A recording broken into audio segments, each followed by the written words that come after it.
Gold has seen relative strength compared to the other stocks, markets, and cryptocurrencies this year so far. But what is in store for the rest of the year?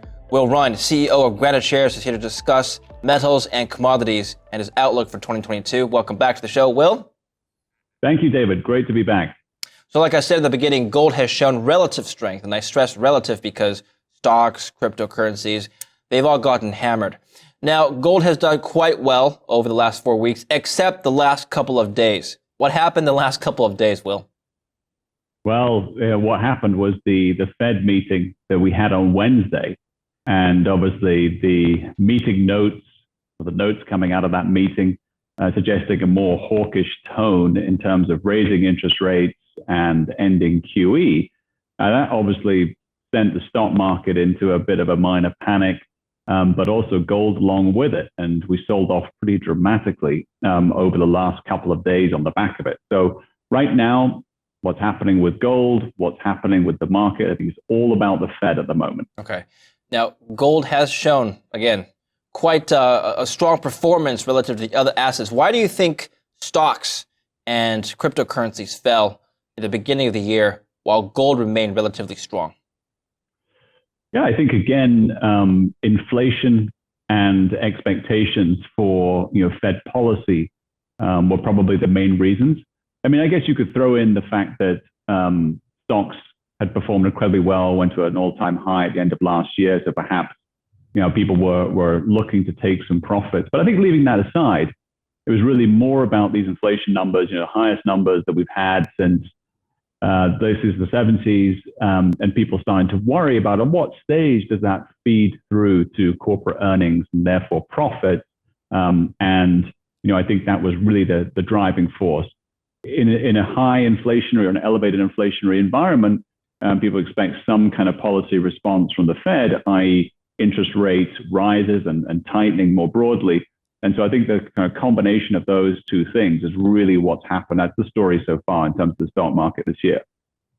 I guess another way to look at it is perhaps gold has just been behaving like a safe haven. When risk assets fall, gold has held up strong. Now, this is what I'm confused at, Will. The inflation story that has driven gold up the last couple of weeks. If you were to maintain that thesis that inflation is ticking up this year or is going to be persistent this year, yes, gold should perform well. But the Fed meeting, the statement that they issued this week, shouldn't change that inflation narrative. It's not like, well, they had a meeting, now all of a sudden inflation is going to go down, right? Gold should still see strength, but it hasn't. You're right, David. Look, I think it's an opportunity.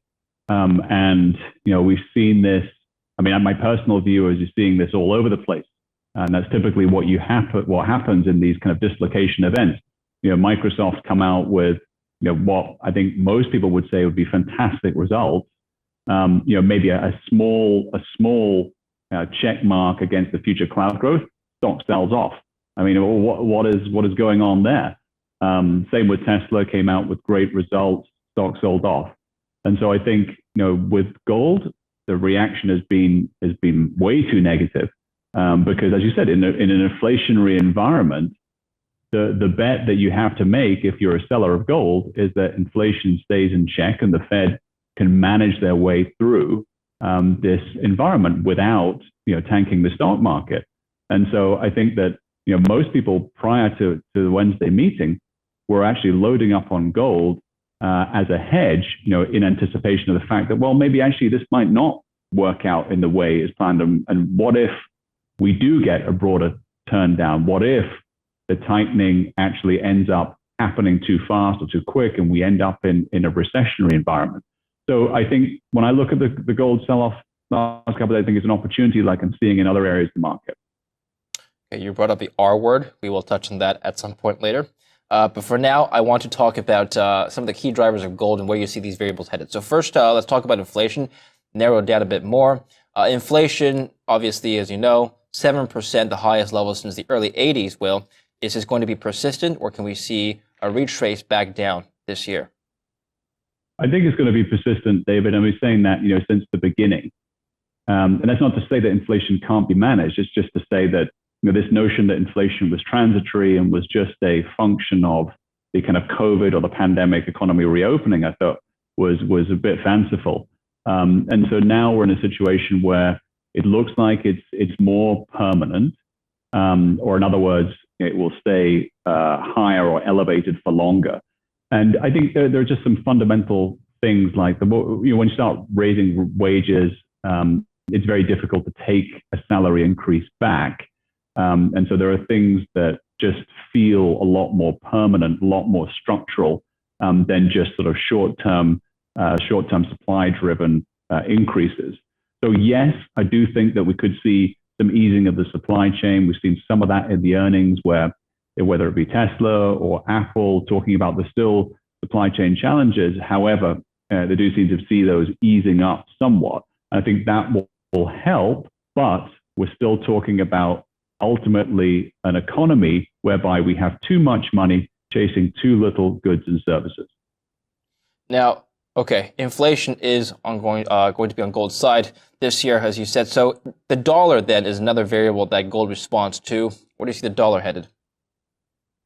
Well, I think the dollar, the immediate reaction is obviously that the dollar will strengthen on the back of any kind of tightening. But I think, again, like we've seen in the past, certainly the last tightening cycle, that there are limits to how much the Fed can raise rates, especially in an environment where we have now exponentially more debt than we did in the last tightening cycle, which obviously started in 2015, and that was obviously 7 years after the financial crisis. So I think that the ability to tighten or to raise rates in a way that perhaps some people think, and high as some people think, I think is perhaps a little bit of a stretch at the moment, because we didn't raise rates that much last time, and obviously we've got to a point where that was starting to have an impact on growth, starting to impact on the economy, and the Fed obviously backed off from that. So this time around, I think that we'll be most likely in a similar position. Now, finally, real interest rates. Well, let's talk about nominal rates first. Nominal rates are the Fed is expected to raise rates. So where do you see the 10-year headed? Well, I think that the expectation was for 4 rate hikes this year. Now people are saying that perhaps could be more, and again, not 25 basis points a hike. It could be as much as 50 basis points a hike. So I think in that environment, the 10-year certainly could end up in the year a little bit higher, obviously, than where we are today. But again, I'm not sure it's materially higher because of the restrictions or the constraints that I've just discussed. Okay, so then real interest rates, which is the nominal rate minus inflation, do you see that headed lower then? Well, real interest rates could rise on the back of rising nominal rates. I think that will most likely happen. However, again, it just depends on the rate of inflation. If inflation keeps going up, and certainly inflation keeps increasing faster, than the pace of nominal interest rate hikes, then we'll be in a situation where real interest rates get further into negative territory. True. We have to remember that. That's an excellent point you brought up. Even though inflation might, I stress the word might, go even higher, the pace of nominal rates increases is also important. Recall that in the early 80s, we had a scenario where inflation was in the double digits, but the Fed had to raise their interest rates to double digits as well, which brought down gold. So just because we have a high inflationary environment, it may not necessarily be positive for gold. But let's put it all together now for the audience. What's your outlook for the gold market, given all these macro fundamentals that we talked about? Well, I think right now, if you're negative on gold, I think the thesis really has to be that the economy, this is just a very short-term correction. The economy's in great shape. The Fed will be able to comfortably manage the inflation pressures. And in this environment, there's no need for a hedge. There's no need for ballast the portfolio. Now, I think that's a lot to take in. And I think a lot of people, or the majority of people, have to be in stocks because they can't really be in bonds in this zero interest rate environment, or certainly negative real interest rate environment. So people have a lot of risk in the portfolio as it is. And so I think the prudent thing for a lot of investors to do, we think about, well, what happens if any of those assumptions are not correct? What happens if this is just the start of a recession, a prolonged downturn, or a more severe downturn? What if inflation surprises to the upside again and cannot be kept in check, and there's a disorderly sort of market correction? And I think in that case, you need some gold in the portfolio. Now, gold ETF inflows have been very strong, and that tells me that there's obviously a group of investors out there that are looking to hedge, are looking to put some ballast in the portfolio, and maybe, again, are preparing for an environment where this doesn't turn out in the way, or it doesn't go as smoothly as perhaps a lot of people think. So I think in this case, you look at gold and the sell-off that we've seen in a couple of days and say, this is a potential buying opportunity for gold at this point, especially with a view to holding it as a hedge against some further downturn. Is there a price outlook that you would be comfortable in sharing? I don't really have a price outlook for gold. I mean, I thought that certainly before the last couple of days, I thought 1900 was in reach, even though we got still sort of $50 or so away from that.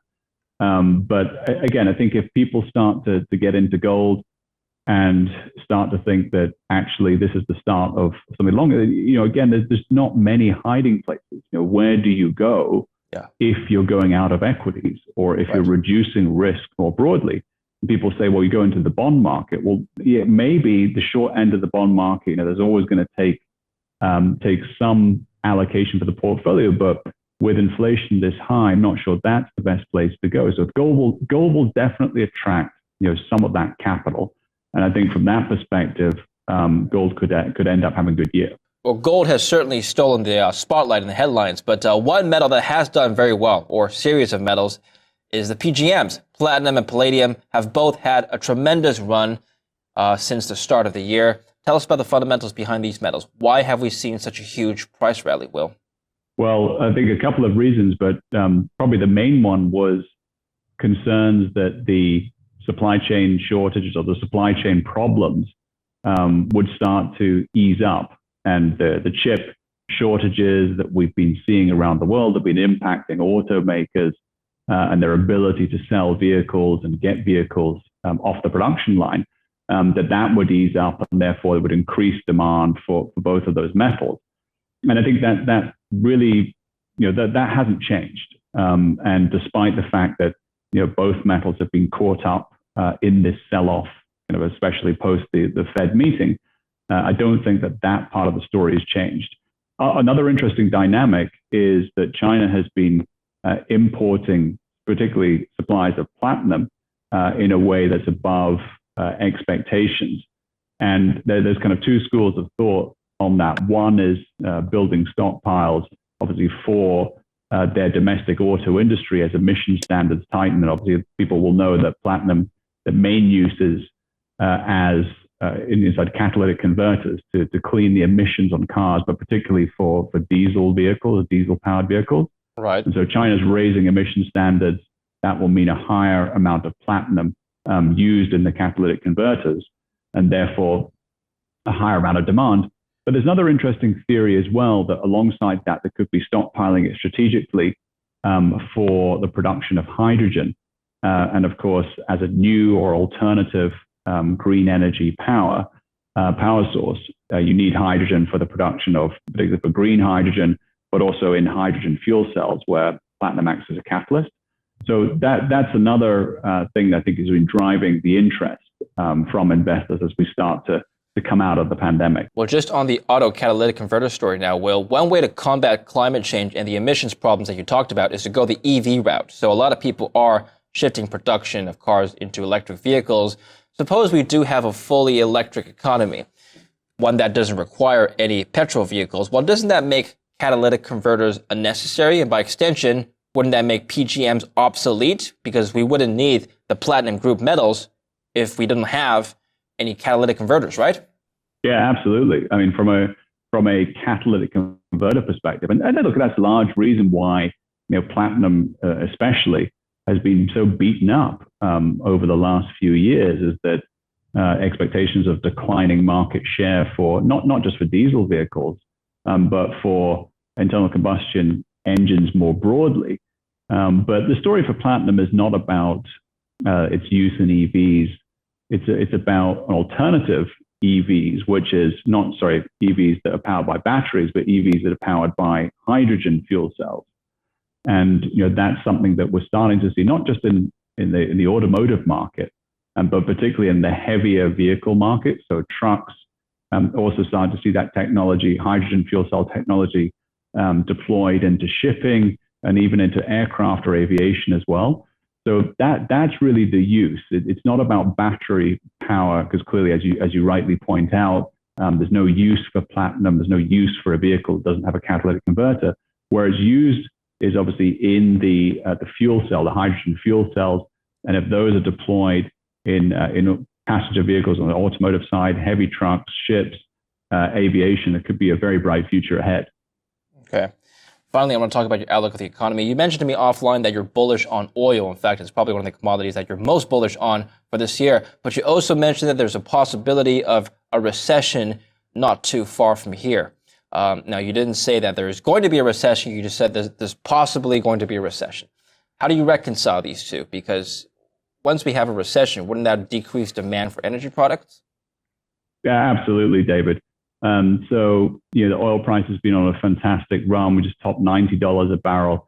We're in an environment where just when you think that it's perhaps not possible for the oil price to go up any further, it seems to do exactly that. I think we're in a world where a lot of things we didn't think was possible have been happening. So that's not too far a stretch of the imagination, but please carry on. Yeah. No, and there are good reasons for that. I mean, obviously the supply chain story, I think, is kind of well known, but we're still in the global economy today, still in a world where we're not operating at 100% capacity. We still have China, which for all intents and purposes is still a closed country. Other countries around the world are not fully open up. And in this environment, with oil at 90, you think if the economy went to fully open and back to where we were pre-pandemic, you could see oil over $100 a barrel. Now, the reason I mentioned the recession is that it all sounds very similar to what happened in 2007. And as those of you remember, when oil went to $150 a barrel, that was kind of a canary in the coal mine, so to speak, that ultimately was one of the trigger points that led to the financial crisis. And so, when you get oil, which obviously is such an important thing for the global economy, getting to a certain level, it creates demand destruction. And when you have demand destruction, that's sowing the seeds of a recession. And so I don't think we're there yet, but clearly at some point, as they always say, the best cure for high prices is high prices. That people start to consume less, and when people start to consume less, that has a knock-on impact, which is ultimately deflationary. Okay, so your fund has many ETFs, including gold, platinum, and base commodities as well. Overall, you think in the commodity space, you like oil. What else do you like this year? Well, natural gas was, again, it's all been about energy. And look, if you look at the performance of the S&P 500, David, you could also make a strong argument that the performance of the broader market measured by S&P 500 was really purely driven by energy, certainly the last quarter of 2021.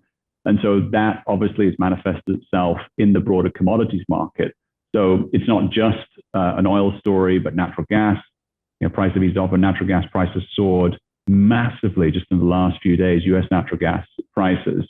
We see gasoline at the pump, obviously, which is a commodity in itself, soaring to multi-year highs. So the energy or traditional energy complex has been incredibly strong. But also add into that the materials, the base metal section, or even precious metals, obviously up until the last couple of days, and agriculture with the bad weather. So it's really been a strong point for the broad commodity complex, and it's really been the trade. Certainly, it was one of the best trades of last year, and I think so far this year has really been a standout again, as something that is exhibited very positive returns, but provides an alternative to stocks and bonds. Before I let you go, I just want to ask you about Russia and Ukraine. There's speculation that this could escalate. If it does, how is this going to affect the commodities market and in particular energy?